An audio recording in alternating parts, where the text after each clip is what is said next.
Olá pessoal, meu nome é Patrick Machado Cardoso, tenho 16 anos, curso o segundo ano do Técnica Eletrônica integrado ao ensino médio no Instituto Federal do Triângulo Mineiro, Campus Avançado Uberaba Parque Tecnológico. E hoje vou lhes apresentar o meu projeto Treino Eletrônica em 3 dimensões, orientado pelo professor Gustavo Finholdi.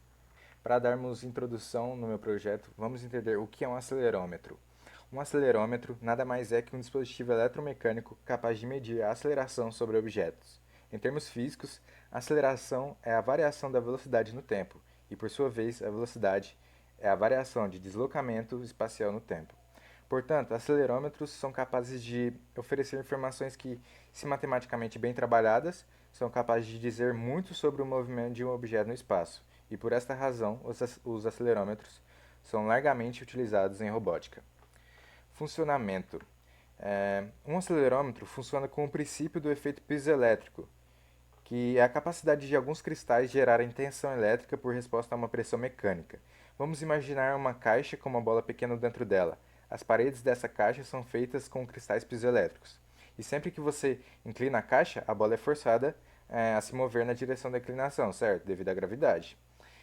A parede em que a bola vai encostar, né, colidir, vai criar pequenas correntes e cada par de paredes é, que ela encostar corresponde a um eixo no espaço 3D, podendo ser o X, Y ou o Z. Agora falando um pouco das aplicações. Dentre as áreas, né, de aplicações dos acelerômetros, destacam-se principalmente o setor automobilístico, que é o principal responsável, né, pela crescente demanda destes dispositivos. Também se encontra nos sistemas de navegação inercial, onde é utilizado para a obtenção de aceleração linear ou de projeções do vetor de gravidade. Também na área biomédica, onde inúmeras são as aplicações envolvendo acelerômetros, como alternativa de baixo custo aos sistemas ópticos. As aplicações, o acelerômetro é o limite da sua imaginação. Tudo que você pensar, dá um jeito de você aplicar com acelerômetro. Treino eletrônica, falando mais do meu projeto, né, que é treino eletrônica.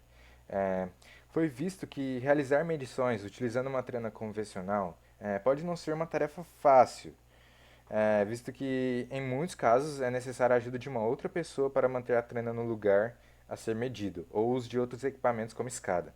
Devido a essa necessidade, né, dos profissionais e a falta de praticidade do uso dessas trenas convencionais, houve um crescimento na demanda por métodos mais rápidos e simples para a realização de medidas, como, por exemplo, a área, perímetro. As trenas, né, por serem uma das melhores opções para isso, vai haver um problema, pois em muitos casos elas não se tornam tão acessíveis devido ao seu preço.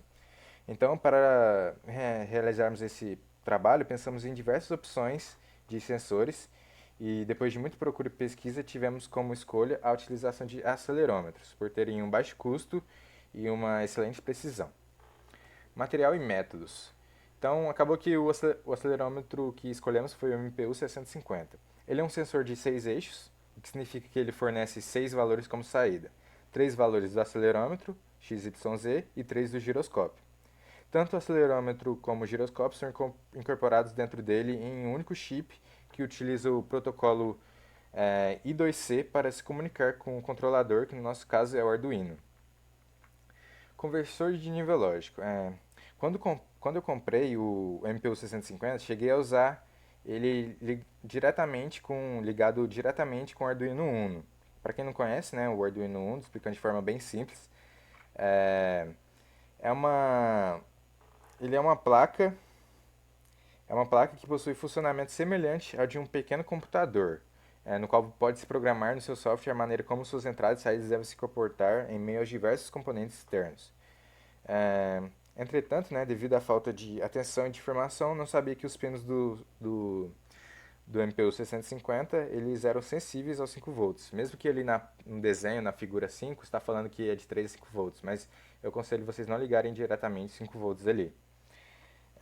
Por isso, né, foi usado o conversor de nível lógico. Né, ele é um módulo desenvolvido com a finalidade de fazer com que circuitos de nível lógico 5 volts possam trabalhar com circuitos de nível lógico 3.3 volts e vice-versa.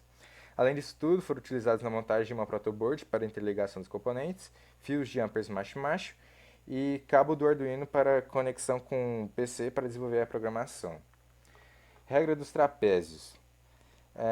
Essa regra ela foi utilizada, né, para converter a aceleração em velocidade primeiramente, para depois pegar essa velocidade e convertê-la em posição, deslocamento.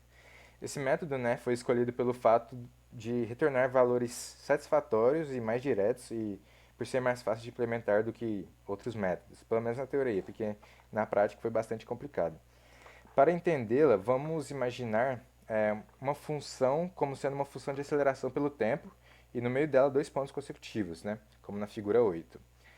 A área de baixo da curva informará o quanto a velocidade variou naquele intervalo, podendo assim ser calculada como aproximação e considerando que a função varia linearmente entre esses dois pontos. Dessa forma, né, esses dois pontos formarão um pequeno triângulo e um quadrado com base no gráfico, ou então um único trapézio, como pode ser visto na figura 9. Quando fazemos essa aproximação de trapézios, estamos considerando totalmente esta área em laranja, portanto, os resultados não serão 100% exatos, pois, de acordo com os resultados que eu obtive, né, percebi que essa aproximação foi pouco perceptível. Resultados e discussão. Calibração do sensor. Com certeza, foi o mais difícil de se resolver, pois sem essa calibração seria impossível, de certa forma, dar continuação no trabalho, por causa da grande precisão, né, do acelerômetro. Sem essa calibração, o sensor ele lia valores totalmente aleatórios. Mas depois de muita e muita procura e estudo, né, consegui encontrar na própria IDE do Arduino uma biblioteca gratuita capaz de fazer automaticamente essa calibração. Conversão para deslocamento. Outra dificuldade encontrada foi a questão de como transformar a aceleração em deslocamento, né, posição. Teve todo o processo da regra dos trapézios, que envolvia cálculos de derivada e integral, e depois mais e mais formas para chegar no que eu queria. Foi algo bastante complicado de se fazer. Aferição dos eixos. Pelo que percebi, o código funciona bem para movimentos que começam e terminam rápido, menor que um segundo, e o cálculo de movimentos mais demorados fica mais impreciso, mas ainda bem razoável. Como pode ser visto, né, na figura 12, além da distância calculada ter sido bem próxima da real, talvez 1 milímetro de diferença, o algoritmo, né, que desenvolvido ele é capaz de informar o sentido da variação, que é algo bastante importante. Até o momento consegui mensurar os eixos y, como vocês podem ver na figura, e o eixo x, que na programação é apenas trocar para qual eixo quiser. Não consegui ainda mensurar o eixo z pelo fato dele sempre estar em movimento em relação à gravidade. Logo, ele não entra na condição de objeto parado que eu fiz na programação, né? Teria que pensar de uma outra forma de resolver esse problema. Conclusões. Bom, concluo que é muito mais fácil estar utilizando o acelerômetro do que a trena convencional, por causa da sua praticidade que foi comentada anteriormente. E quando o dispositivo estiver totalmente desenvolvido, não será preciso ficar colocando a ponta da trena de um lado e depois do outro, aquela trabalheira toda.